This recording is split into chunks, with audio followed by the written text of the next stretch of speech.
тартып, соның осы атамызға кесене салу, соны қай жерге қоямыз, соны белгілеу, соның ішінде осы қанның қасында болған біздің ата-бабаларымыз, батыр аталарымыз осы ел азат үшін елді қорғаған бабаларымызға, аталарымызға бір осы қанның қасында белгі қойсақ деген, тағы да көптеген 8 болашағымызға жоспар жасаған болатынбыз.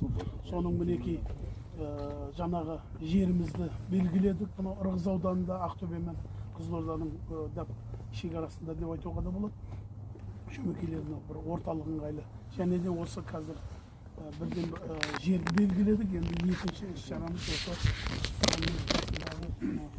тас белгі қойып, осы ата-бабамызға деген өз пейілімізбен келіп жиналып құран бағыштау. Осы орындалып істеп жатыр.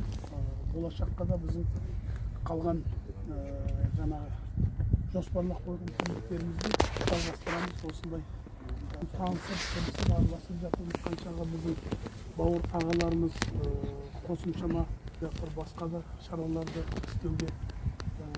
Осы Қазақстандағы біздің бауырларымыз жиналып, осы елдің бірлігі ғой, барлық мақсат. Елдің бірлігі, адамның бір бөлек шығу емес, осында бір-бірімізге деген